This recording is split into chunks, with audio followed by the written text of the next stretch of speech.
बाद में राम के पहले अवतार परशुराम का हुआ है। इसका मतलब ये है कि राम को अगर सारी दुनिया परमात्मा मानती है तो राम परशुराम को अपना परमात्मा मानते हैं कि मेरा ईश्वर तो परशुराम है। बोलो है कि नहीं? इसलिए मेरा परमात्मा आकर के नियंत्रण बनाएगा। लक्ष्मण जी बोले हमने देखा नहीं आपका परमात्मा। कहे कि अब देख लेना मेरा परमात्मा कैसा है। और वास्तव में जैसे ही इन राजाओं ने तलवारें उठाई का आक्रमण, उसी समय गोस्वामी जी कहते हैं तही अवसर सुनी। आक्रमण शब्द सुना, किसने सुना? परशुराम जी ने तही अवसर सुनी। लोग कहते हैं आक्रमण शब्द नहीं सुना, धनुष टूटने की आवाज सुनी। तही अवसर सुन शिव धनु भंगा, धनुष टूटने की आवाज सुनी, राजाओं के आक्रमण की आवाज नहीं। याद रखना, धनुष टूटा भी है और धनुष ने टूट करके ये संकेत भी दे दिया है परशुराम जी को कि महाराज अब तपस्या करने की जरूरत नहीं है, अब तो आपको जनकपुर जाने की जरूरत है। इसका मतलब है कि ये धनुष साधारण धनुष नहीं था, इस धनुष ने परशुराम जी को भी संदेश दे दिया है। और परशुराम जी धनुष का संदेश सुन करके ही आए हैं। बोलो किसकी आवाज सुन के आए हैं? आवाज में ही संदेश है, संदेश में ही आवाज है प्यारे। बोले तही अवसर सुनी अरे शिव धनु भंगा, आए भृग कुल कमल पतंगा। उसी समय परशुराम जी आ गए। राजा तलवार उठा रहे थे। परशुराम जी ने कहा सावधान, और राजाओं ने कहा अरे ये आवाज तो परशुराम जी की है। और जैसे ही देखा राजाओं ने तो सब ने अपनी अपनी तलवारें नीचे डाल दी। राम जी ने कहा क्यों? हमारे भगवान का कमाल देखा लक्ष्मण तुमने? हमारे भगवान का कमाल देखा? केवल आया ही है, अपना शस्त्र नहीं उठाया भगवान ने, देखते ही सबने अस्त्र शस्त्र डाल दिए। देखो ये इतने जल्दी सरेंडर कोई करा सकता है? जल्दी बोलो भैया। कि एक अकेले एक परशुराम और 10,000 का समर्पण, 10,000 ने एक साथ अपने अपने अस्त्र शस्त्र डाल दिए। लक्ष्मण जी ने कहा भैया आपका भगवान डाल दिए। भगवान ने कहा देखते जाओ। राम जी ने कहा लक्ष्मण तुम देखते जाओ। परशुराम जी ने एक निगाह फेंकी राजाओं के ऊपर, आंख लाल थी, और जैसे निगाह फेंकी तो सारे राजा दौड़े परशुराम जी की ओर। लक्ष्मण जी ने कहा लगता है कि ये मूडी राजा आक्रमण करने जा रहे हैं परशुराम जी के ऊपर। भगवान राम बोले मैं क्या कह रहा हूं, देखते जाओ क्या हो रहा है। जैसे राजा दौड़े तो दौड़ करके सब साष्टांग प्रणिपात हो गए, साष्टांग।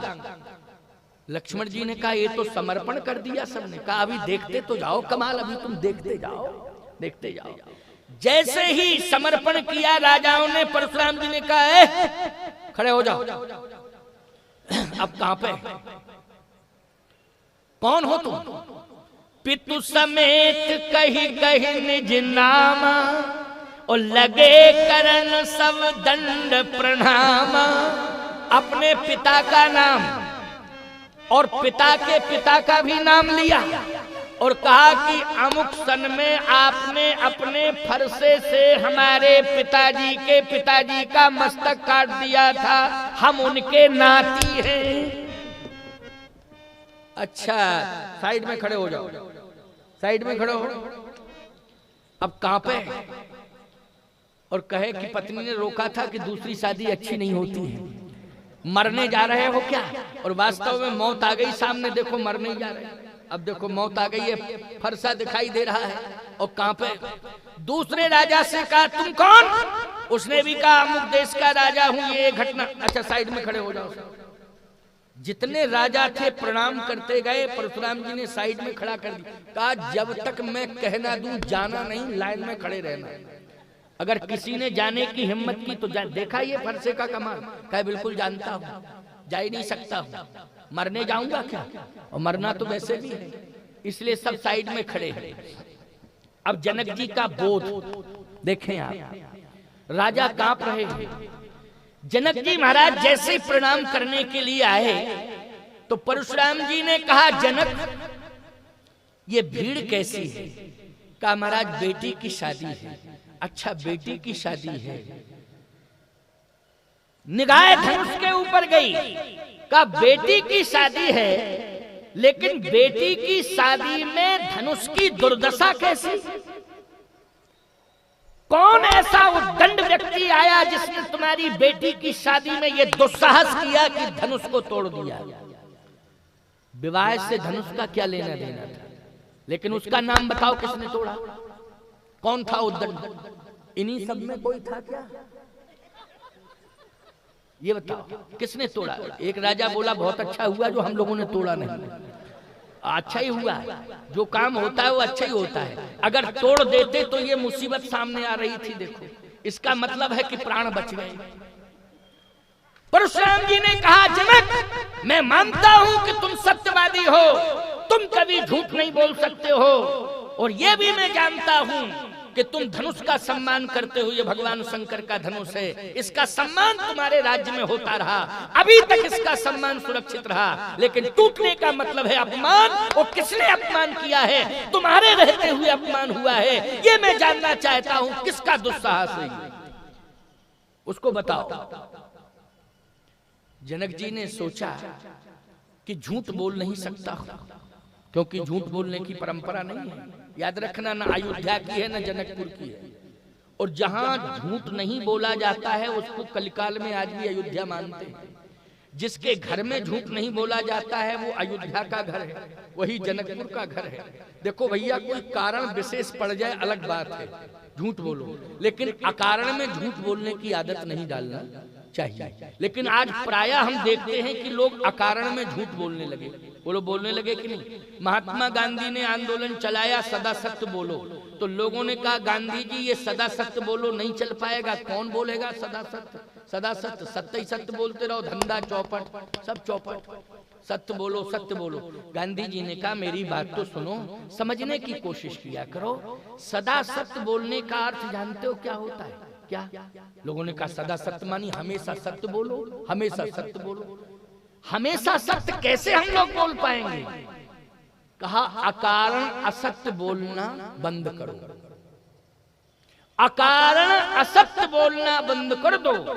और जिस दिन समाज का व्यक्ति अकारण असत्य बोलना बंद कर देगा, धीरे धीरे उसके जीवन में सदा सत्य बोलना आ जाएगा। इस पर विश्वास करना पड़ेगा।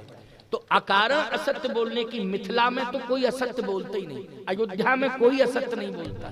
जनक जी ने कहा असत्य के तो चांस ही नहीं है, प्रश्न ही नहीं उठता है। लेकिन क्या जनक जी ये कहेंगे कि राम जी ने धनुष तोड़ा? बोलो, दामाद बना चुके, अब धर्म संकट, लेकिन बुद्धि से काम लेना है। किससे काम लेना है? अब समझ लो, बुद्धि से। बोध की जरूरत है। उस समय क्रोध की जरूरत नहीं है, घबराने की जरूरत नहीं है, उस समय बोध की जरूरत है। आपको महाराज जनक जी ने क्या परिचय दिया बोध का? इसलिए तो कहता हूं बालकांड की कथा सुन रहे हो, उससे तुम्हें क्या शिक्षा मिल रही है? केवल खाली परंपरा से ही कथा सुनते आ रहे हो इसलिए सुन रहे हो? नहीं नहीं प्यारे, इससे शिक्षा मिलती है, प्रेरणा मिलती। बालकांड का ये प्रसंग बहुत महत्वपूर्ण है। जनक जी महाराज पहले प्रणाम कर चुके हैं, लेकिन जनक जी ने सोचा कि आज केवल विकल्प यही बचा है कि परशुराम जी महाराज का क्रोध कैसे शांत हो। विकल्प यही बचा है कि क्रोध कैसे शांत किया जाए। और कैसे शांत किया जाए? कहा क्रोध, सुन लीजिए मेरी बात को, भगवान से एक प्रार्थना किया करो कि हर घर में बेटी का जन्म हो, हर घर में बेटी का जन्म हो। भगवान से ये मांगा करो। आज उल्टा पुल्टा यही तो तुम करते रहते हो, भगवान से जो भी मांगता बेटा ही मांगता, बेटा मांगता। हमने आज तक बेटी मांगने वाले कम ही होंगे, ऐसी बात नहीं है कि नहीं होंगे, लेकिन कम है, बेटा ज्यादा मांगते हैं। एक सज्जन के तो 4 बेटियां थी, वो हमारे पैर पकड़ के रोने लगे। हमने कहा क्या बात है? बोले महाराज वंश कौन चलाएगा, नाम कौन चलाएगा मेरा, खानदान का नाम। हमने कहा हो क्या गया ये तो बता दो। कहे महाराज बेटियां 4 हैं लेकिन बेटा नहीं है, ऐसा आशीर्वाद दो कि बेटा हो जाए। हमने कहा तुम मूर्ख हो, बेटा इसलिए मांग रहे हो कि वंश चलावे, वंश का नाम चलावे। हमने कहा पहली बात तो ये है कि बेटा होगा तो तुम्हारे मरने के बाद तुरंत ही तहसील में एप्लीकेशन देगा, इनका नाम काट के मेरा चढ़ाया जाए। क्यों भाई, आवेदन यही देगा कि नहीं देगा? हमने कहा कोई भी बेटा आज तक किसी तहसील में एप्लीकेशन आवेदन दिया हो कि मेरे पिताजी भले ही मर गए, उन्हीं का नाम चढ़ा रहे, हमारा नाम रिकॉर्ड में ना आए, उनका रिकॉर्ड बदस्तूर सुरक्षित रहे, लेकिन नाम, मैंने कहा सावधान, बेटियां अगर तुम्हारे घर में 4-4 हैं तो इस बात को समझ लो कि बेटी जिस घर में जिस दिन पैदा होती है उसी दिन उस घर में यज्ञ का भूमि पूजन हो जाता है प्यारे। वो पिता समझ लेता है कि अब मुझे बेटी का विवाह करना है। बेटी का विवाह बोलो यज्ञ है कि नहीं? बेटी का विवाह क्या मानते हो? यज्ञ मानते हो। अगर 4 बेटियां भगवान ने दी हैं तो 4 यज्ञ तुम्हारे हाथ से होंगे, बोलो होंगे कि नहीं होंगे? इसलिए मैं कहता हूं कि बेटी जरूर भगवान से मांगो। आज जनक जी कहते हैं कि मेरा धैर्य नहीं टूट रहा है इसलिए कि मेरे पास संतुलन बनाने के लिए बहुत बड़ी शक्ति है, इसलिए मेरा धैर्य नहीं टूट रहा है। ये बोध है जनक जी का। क्या कौन सी शक्ति है? शस्त्र है? बोले शस्त्र नहीं, फिर का बेटी। कौन है? बेटी। किसी को भी क्रोध आ जाए प्यारे, अगर बेटी सामने आ जाए तो क्रोध करुणा में बदल जाता है, बोलो बदल जाता है कि नहीं बदल जाता है? और खास तौर से छोटी उम्र की बेटी हो तो कह नहीं क्या, बोलो छोटी उम्र की बेटी हो, क्रोध करुणा में बदल जाएगा कि नहीं बदल जाएगा? जनक जी ने कहा कि मेरा धैर्य इसलिए नहीं टूट रहा है, मेरे जीवन में बोध है कि मेरे पास ऐसी शक्ति है कि बड़ी से बड़ी प्रतिकूल परिस्थिति भी आ गई है लेकिन मैं घबराऊंगा नहीं। आज प्रतिकूलता अनुकूलता में बदल जाएगी। किसके बल पर? का बेटी के बल पर। और सीता जी को इशारा किया, इशारा किया। परशुराम जी की आंखें लाल हैं, राजा घबरा रहे हैं, और इशारा किसको किया जनक जी ने? सीता जी को। जैसे इशारा किया, आहा, बेटी वही है जो बाप के इशारे पर चले, बोलो बेटी वही है जो माँ बाप के इशारे पर चले, वही बेटी है। इसलिए बेटियों को भी मैं शिक्षा दे रहा हूँ कि माँ बाप के इशारों पर चला करो। यदि माँ बाप के इशारों पर तुम चलोगी तो तुम्हें श्री राम जैसा वर प्राप्त होगा, ये मैं दावे के साथ कह रहा हूँ। लेकिन माँ बाप के इशारे पर तुम्हें चलना पड़ेगा। बोलो सीता जी माँ बाप के इशारे पर चली, कौन सा वर मिला? श्री राम जैसा वर मिला कि नहीं मिला? जैसे ही इशारा किया सीता जी चल दी, और जैसे सीता जी आई जनक जी ने कहा प्रणाम करो बेटी, प्रणाम करो। जनक बहोर आए सिर नावा, उसिए बुलाए प्रणाम करावा। जैसे ही कहा कि प्रणाम करो बेटी, प्रणाम करो, और जैसे ही सीता जी ने प्रणाम किया, आहा, परशुराम जी की आंखों में आंसू आ गए। क्रोध था लेकिन करुणा आ गई ना। कहा जनक ये कौन है? कहा बेटी, इसी का विवाह है। अच्छा अच्छा, इसी का विवाह है। ये लौकिक रूप नहीं है, अलौकिक है, आदि शक्ति है ना। क्या है? आदि शक्ति है। का इसी बेटी का विवाह है? हाँ। आंखों में आंसू आ गए और वाणी को रोक नहीं पाए परशुराम जी, कह दिया अखंड सौभाग्यवती भव। अब बोलो भाई 50% मामला निपट गया कि नहीं निपट गया? बोलो भाई, आशीर्वाद दे दिया है, क्या आशीर्वाद वापस लिया जाएगा? जो वचन दे दिया है उसको वापस किया जाएगा क्या? अखंड सौभाग्यवती भव। ईमानदारी से बताओ, ये क्रोध से समस्या का समाधान हुआ कि बोध से हुआ? हुआ बोध से कि नहीं हुआ? इसलिए घबराने की जरूरत नहीं है, बिल्कुल मत घबराया करो। बड़ी से बड़ी परिस्थितियां क्यों ना आ जाए सामने, लेकिन क्रोध करने की जरूरत नहीं है। उस समय बोध की आवश्यकता है। बोलो है बोध की आवश्यकता की? भगवान संधि प्रस्ताव लेकर के गए थे दुर्योधन के पास, लेकिन उस समय भगवान ने क्रोध से काम लिया कि बोध से काम लिया? बोलो भाई, अगर क्रोध आ गया होता तो दुर्योधन तो उसी दिन मर गया होता। बोलो मर गया होता कि नहीं मर गया होता? भगवान से बच जाता क्या? लेकिन उस समय क्रोध कौन कर रहा था? सुई की नोक के बराबर भी पांडवों को घूम नहीं दे सकता हूँ केशव, इसलिए ध्यान से सुन लो, वो ख्वाब छोड़ो। बोलो ये क्रोध का परिचय कौन दे रहा था? दुर्योधन क्रोध का परिचय दे रहा था। भगवान श्याम सुंदर सुन रहे थे, और सुन रहे थे और गंभीर बने बैठे थे। हैं वीर, दुर्योधन कहाँ टकराता है उनके सामने, लेकिन है वीर, लेकिन गंभीर बन करके सुन रहे थे। बोलो सुन रहे थे कि नहीं? और ये क्रोध की भाषा बोल रहा था। ईमानदारी से बताओ विनाश हुआ कि नहीं हुआ? जिसके जीवन में क्रोध आया उसका विनाश हुआ। इसलिए मैं कहता हूं क्रोध पाप कर मूल। क्रोध के द्वारा ही विनाश की सृष्टि का सृजन होता है। ये विनाश की सृष्टि का सृजन कौन करता है? क्रोध करता है। इसलिए क्रोध पर नियंत्रण रखो। जैसे ही जनक जी ने प्रणाम कराया, अखंड सौभाग्यवती भव, परशुराम जी ने आशीर्वाद दिया, जनक जी महाराज ने लंबी सांस ली, का आधा समाधान तो हो गया। विश्वामित्र जी ने कहा कि अब तो लाइन क्लियर हो गई, क्योंकि अखंड सौभाग्यवती भव का आशीर्वाद सीता जी को अगर मिला है तो राम जी को मिल गया। वो क्यों, किसको मिला? राम जी को मिल गया। तो तुरंत ही विश्वामित्र जी ने राम जी से कहा गोल्डन चांस है, तुम प्रणाम कर लो, तुम भी प्रणाम कर लो। ये इतना बढ़िया गोल्डन चांस मिला है, इससे बढ़िया चांस दूसरा हो नहीं सकता, प्रणाम करो। गोस्वामी जी कहते हैं विश्वामित्र मिले पुनियाई। विश्वामित्र जी महाराज जैसे ही परशुराम जी के सामने आए तो विश्वामित्र जी महाराज ने परशुराम जी को भुजाओं में भर लिया। अब जैसे भुजाओं में भरा तो भुजाएं, दोनों भुजाएं परशुराम जी को पकड़े हुए हैं, विश्वामित्र जी की दोनों भुजाएं। अब जिस भुजा में फरसा है वो भुजा पकड़े हैं। कहे प्रणाम करो राम, अब तुम चिंता मत करो, अब तो तुम प्रणाम करो, निश्चिंत होकर प्रणाम करो। और जैसे भगवान राम ने प्रणाम किया, अखंड सौभाग्यवती भव का आशीर्वाद दिया। अब राम जी को देखा तो टकटकी निगाह से देखते रहे। राजाओं ने कहा इसका मतलब है पहचान गए परशुराम जी के इसी ने तोड़ा, तभी तो देख रहे हैं, नक्शे सिक तक देख रहे थे। राजाओं ने कहा कंफर्म है, देखो धनुष तोड़ने वाला आ गया सामने। अब देख लिया है, पहचान लिया है। परशुराम जी महाराज ने जैसे राम को देखा प्यारे, तो आंसुओं की धार लग गई। ऐसे आंसुओं की धार लगी है जैसे सावन भादों में पानी की झड़ी लग जाती है, ऐसे आंसू झरझर झरझर। गोस्वामी जी से पूछा गया कि ऐसी मनोदशा परशुराम जी की क्यों हो गई? कह राम ही चितई, राम ही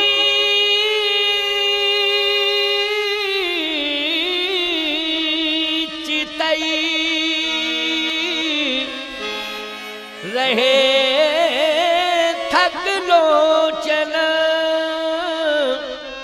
रूप अपार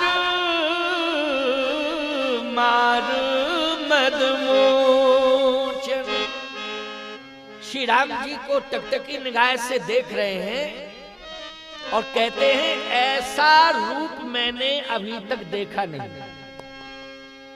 लेकिन एक बात बताएं, परशुराम जी ब्रह्मचारी हैं और ब्रह्मचारी का रूप पर आकर्षित होना ये उचित नहीं। बोलो भाई, ब्रह्मचारी रूप पर आकर्षित हो ये उचित नहीं।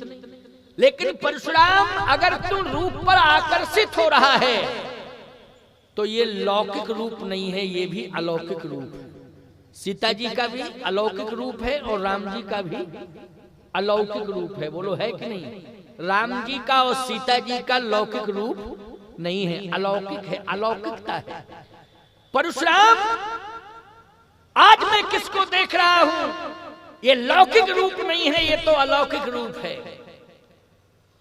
इसका मतलब है कि ब्रह्मचारी रूप पर आकर्षित नहीं होता है, क्योंकि संसार का रूप किसी ब्रह्मचारी को आकर्षित नहीं कर सकता है। यदि ब्रह्मचारी किसी के रूप पर आकर्षित होता है तो वो जगत का रूप नहीं, वो तो जगदीश का रूप हो सकता है, क्योंकि जगदीश पर ही उसका आकर्षण रहता है। आज परशुराम क्या तेरे सामने जगदीश आ गया?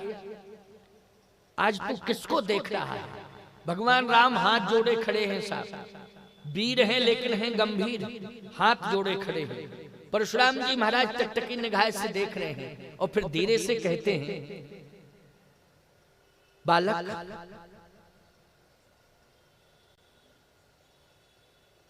तू प्रणाम तो कर रहा है, लेकिन मैं ये जानना चाहता हूं कि धनुष तोड़ने का साहस और दुस्साहस किसने किया है? क्या तू नाम बता सकता है?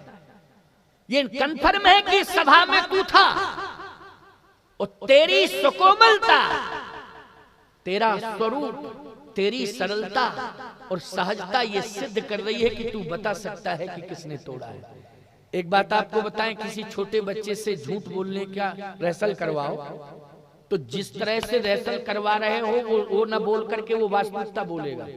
जैसे मान लीजिए हम पहुंचे तुम्हारे दरवाजे पर और दरवाजा बंद हो और हम कुंडी खटखटाएं, अरे खोलो खोलो खोलो, हम आ गए हैं, स्वामी जी चित्रकूट वाले जगत गुरु हैं, खोलो खोलो। अब तुमको हमसे मिलना नहीं है तो तुम छोटे बच्चे से कहोगे जाओ कह दो कि पापा है ही नहीं।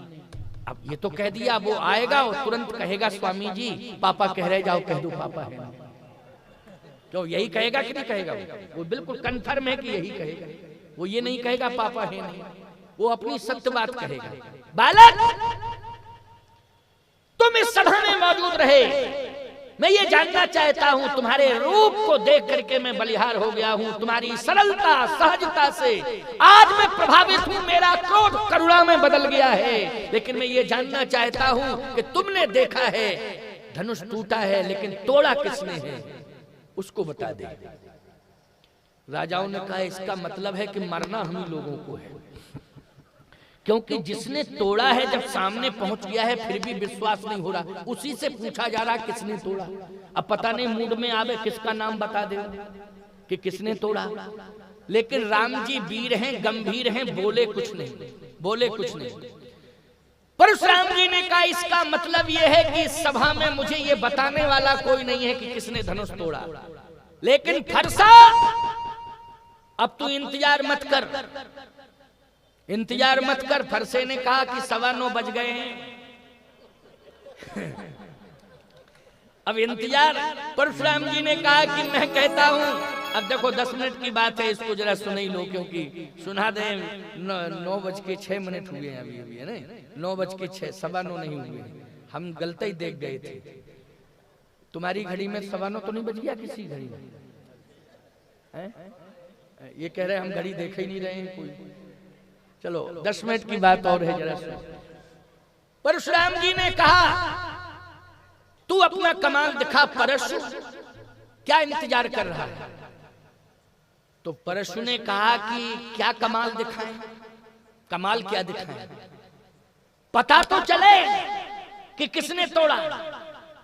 परशुराम जी ने कहा कि सुनो परशु, तुम तैयार हो जाओ, हम थोड़ा सा मौका दे रहे हैं। उस मौके में जो आ जाएगा सामने धनुष तोड़ने वाला, समझ लो सबको छोड़ दिया जाएगा, बस उसी को दंडित किया जाएगा। लेकिन मौका दे रहे हैं, 1 2।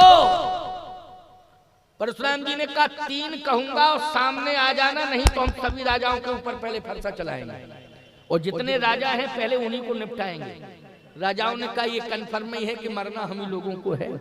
अब मौत ही जब आ गई है तो फिर अब क्या किया जाए। तब तक एक राजा बोला सुनो, सब बच जाएंगे, कम से कम तुम बलवान हो, अपनी बहादुरी की बात कर रहे थे, तुम सीधे जाके कह दो परशुराम जी से जाके कि जो सामने सीधा साधा राजकुमार खड़ा है, हम पुरखों की कसम खा के कह रहे हैं इसी ने तोड़ा। जो सीधा साधा लग रहा है देखने में उसी ने तोड़ा, जाकर के कह दो। तो वो राजा कहता है हमको बेवकूफ मान रहे हो क्या? आंखें लाल लाल हैं, फरसा हाथ में लिए हैं, क्रोध कर रहे हैं, और हम जैसे ही सामने जाएं तो परशुराम जी यही समझें कि इसी ने तोड़ा, इसलिए वो दे फरसा सीधा। बोलने का मौका ही ना मिले तो मर और जाएंगे, मर जाएंगे, बोल पाएंगे नहीं, मर के मर जाएंगे।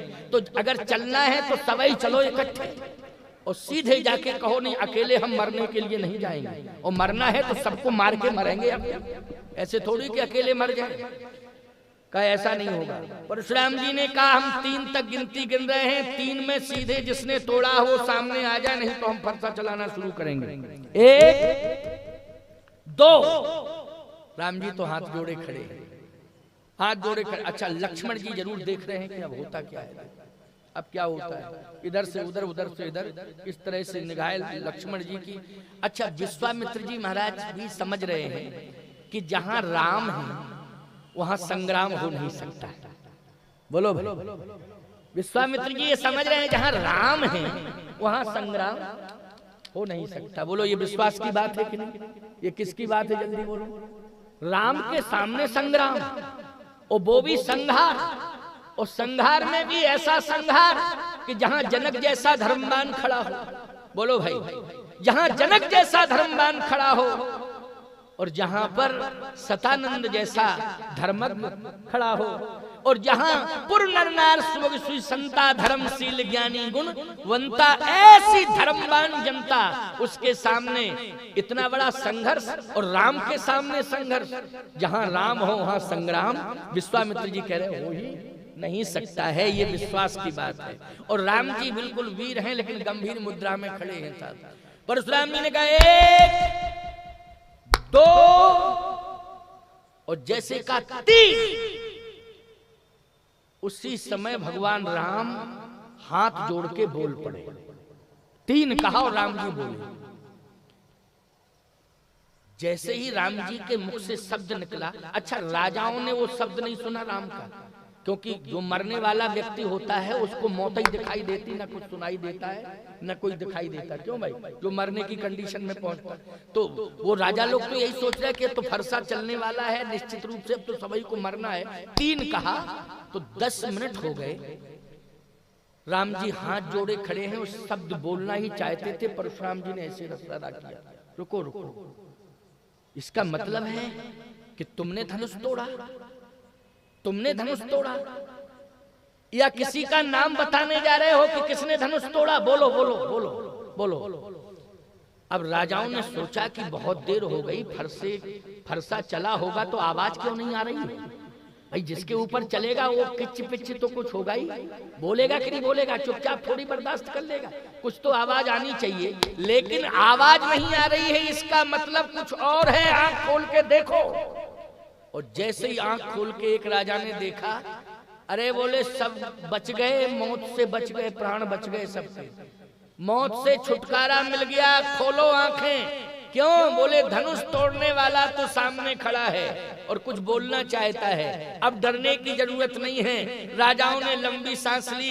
परशुराम जी ने कहा बोलो, जल्दी बोलो, किसने धनुष तोड़ा? तो राम जी कहते हैं आप सुनिए तो क्रोध से नहीं, बोधयुक्त स्वरूप में सुनिए, क्रोधयुक्त स्वरूप में नहीं। क्रोध को दूर करिए, मैं प्रार्थना कर रहा हूँ, आप ध्यान से मेरी बात को सुनिए। परशुराम जी ने कहा क्रोध की बात अलग है, क्रोध नहीं, पहले तो तुम बोलो जल्दी कि किसने धनुष तोड़ा।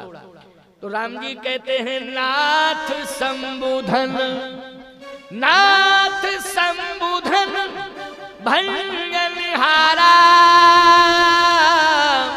कोई है कोई एक दास तुम्हारा। धनुष तोड़ने वाला साधारण नहीं, आपका दास होगा, दास।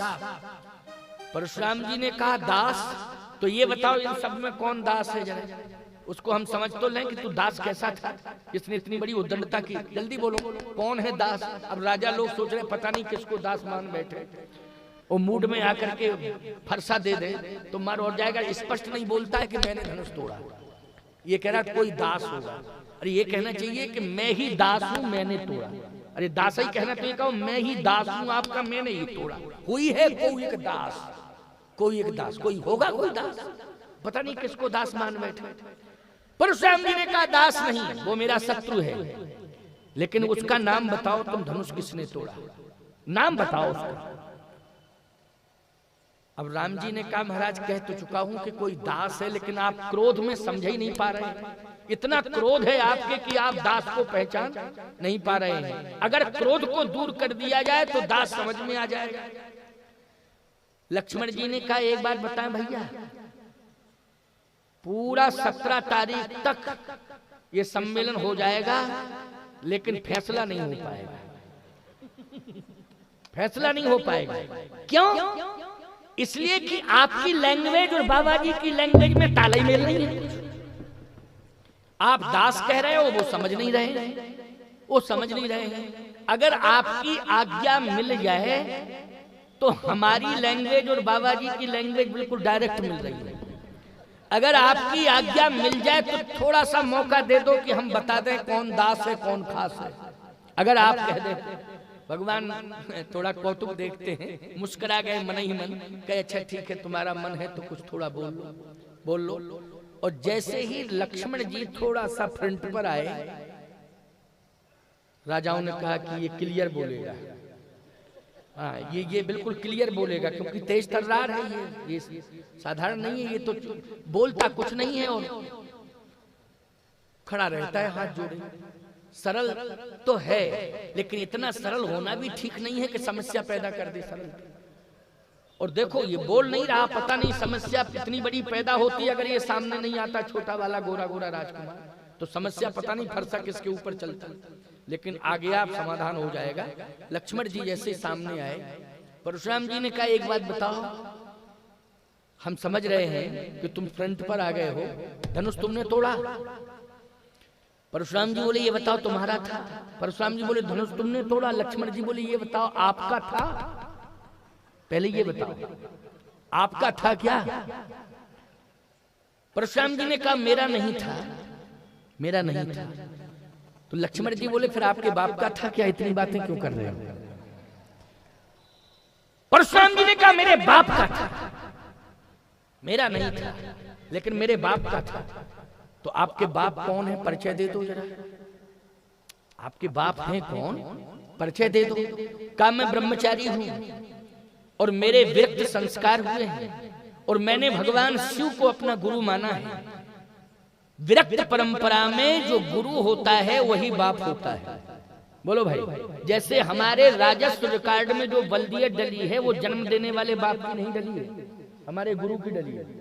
किसकी डली है, पिता के स्थान पर नाम किसका है, जन्म देने वाले बाप का नहीं है, गुरु का है। क्योंकि हम ब्रह्मचारी हैं, विरक्त हैं, इसलिए हमने पिता के स्थान पर गुरु का नाम लिखा है। तो मेरे बाप का था धनुष, ये तुम ठीक बोल रहे हो कि बाप का था, तो बाप का ही तो था। तो आपके बाप कौन है, का भगवान शंकर। लक्ष्मण जी बोले आपके बाप ही तोड़वाने चले आए, तब क्या दोष है फिर किसी का, आप अपने बाप से ही करिए बात। परशुराम जी ने कहा कि मेरे बाप, यदि शंकर जी आपके बाप हैं तब मैं कह रहा हूं महाराज ध्यान से सुनना, अगर शंकर जी आपके बाप हैं, शिव जी को आपने पिता माना है, तो इस धनुष को तोड़वाने में जिम्मेवार भगवान शंकर है। और यदि इसकी पुष्टि आपको चाहिए तो आप अपने पिता से पूछो, अपने बाप से पूछो जाके। परशुराम जी ने कहा कि अगर ये सत्य है तो इस समय तो मेरे बाप विश्राम कर रहे होंगे, अब कल ही पूछेंगे उनसे। क्यों भाई, क्योंकि 9:15 बज गए हैं, अब क्लियर करेंगे कि हाँ। और ये बात बिल्कुल सत्य है कि धनुष को तोड़वाने में शंकर जी की भूमिका, किसकी भूमिका है, भगवान शंकर की भूमिका है। इसलिए ये कन्फर्म है कि शिव जी का धनुष है, वो तोड़वाने वाले कौन है, भगवान शिव हैं। और सत्य है ये, अब शिव जी हैं धनुष तोड़वाने वाले।